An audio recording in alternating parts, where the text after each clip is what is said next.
برادرانم پیش ویدیو رفتار دادم خواستم یک خبر شما در رسانم که همه اکایی که میبینین که من یکم بر آمده بودم همه یکم را دستگیری کرده بود مرا همش اولش الله بعدا همه برادر سبب شده بود که کردم بوده بود تلویزیون کشم و برش کشم نه حوزم دستگیری میکنه بگم که بسیار وقت همه وقتی رسیده در همه ایرپورت های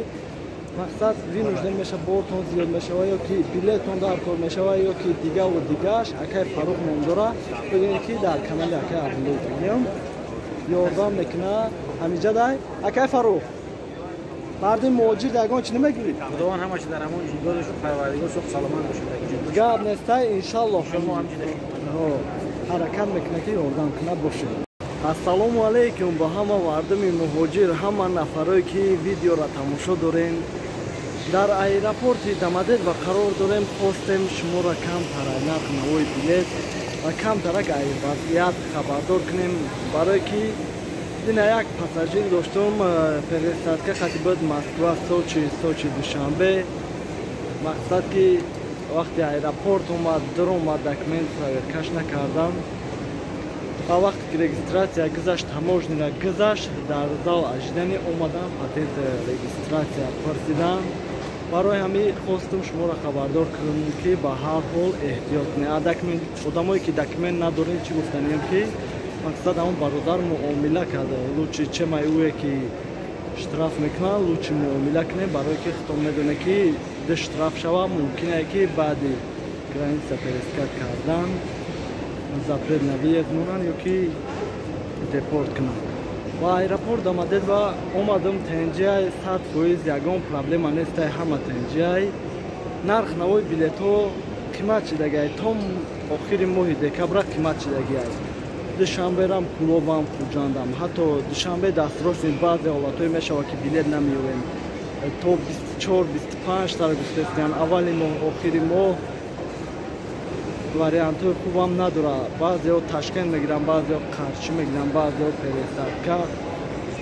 мақсад зарани гирифтан то хубтара ина ҳози моҳи январда бигем ки аввал буд якми январда 11800 буд ҳоли 14-15 ҳазор шудагиай ва ай чорумус яъне ки панҷум то охири моҳи январа 11800 одамое ки мақсад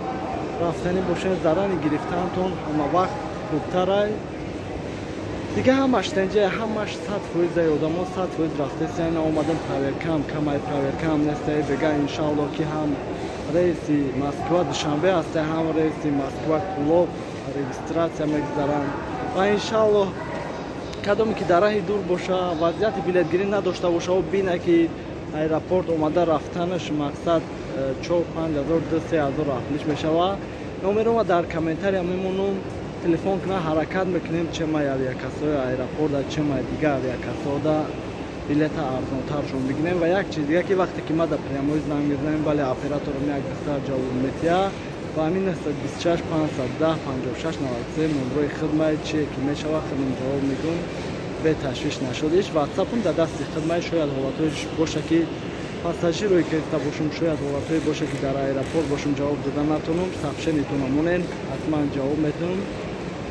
باقی مونده کدام چیزایی که پرسیدنی باشین سوالاتون نویسه حرکت میکنیم جواب میدیم زنده و سربلند خانواد باشه باید تو میخریم یگان نفری که بلیط میسگی باشین بینیم شما ویدیو میکنیم و ای برادرایی که میبینی انشالله امروز پرواز دارم به تاجیکستان و یک تا بپرسیم سلام علیکم برادر اکا جان بلیط با فکرم که خدمون گرفته بودیم چند سوم گرفته بودیم اکا؟ 20,000 روبل چند قپش اکا جان؟ 4-5 روز پیش حسابی دستراش نمیشه 20,000 مسکو دوشنبه اکا مسکو دوشنبه و انشالله که این روز پرواز داره مقصد آدمایی که تماشا میکنن چی میگنشن باور کنن بلیط بگیرن در اینجا هستیم نیستیم به تشویشه گاب نسته پاکستان سال لایکا گاب نسته اکا جون و ای برادرم باید پرسیم سلام علیکم اکا خوبی تنجه اکا جون بلیط چند خریدی اکا 19,300 شما هم در این سیامه اکا این مسکو دوشنبه شما چند روز پیش خریده بودی اکا یک هفته پیش دخترش از کرده اگان جای خیلی ندارن برای مردم موجود برای مردم غریب اگان چی نمیگه من زنده و آباد باشن کار کنن انشاءالله با وطن با سر بلند برام با یک کرم پرسیم السلام علیکم اکا و علیکم السلام خوبی تنجی اکا جون متشکرم مختصر نشا شکر الله اکا جون کجا پرواز داری انشاءالله اگه نصیب باشه دوشنبه رگه هر ستون دمادید و دوشنبه هر ستون یاره سنکا هر سه یاره خود چند خریدگی اکا 18200 چند پیش خریدی خرید یک اکا هفته پیش یک هفته پیش مقصد نگاه کنه که هر کس به هر نرخ میگیره بعضی حالتهای میشه که نرخ میگیم گفتیم گپو میگن تو بگا پول میپرتین تو چی میشه که یا ارزان میشه یا قیمت میشه همین خیلی نشد بلیت هیچی گفتم نمیشه تو یاردم کردی نه گرفته 18200 بله بله اکا جان چی میگی مردمی که بلیت گیرن و مردمی که مهاجرن اینه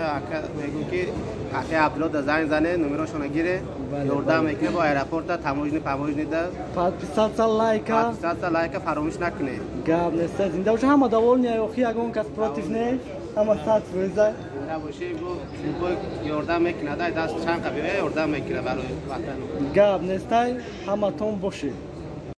من عبدالله جان شتیم همه تنجی امونی من خیلی کمک زدیشکا شد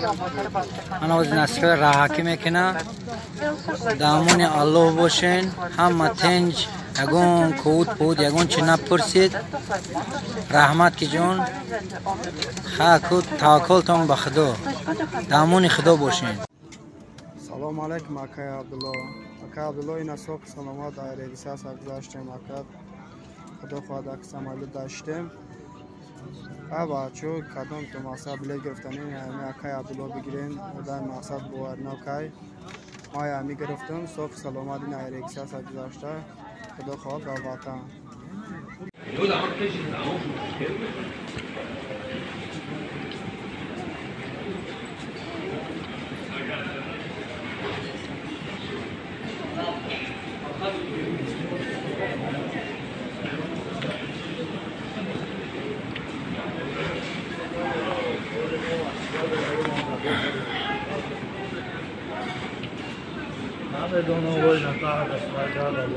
نه عبدالله هم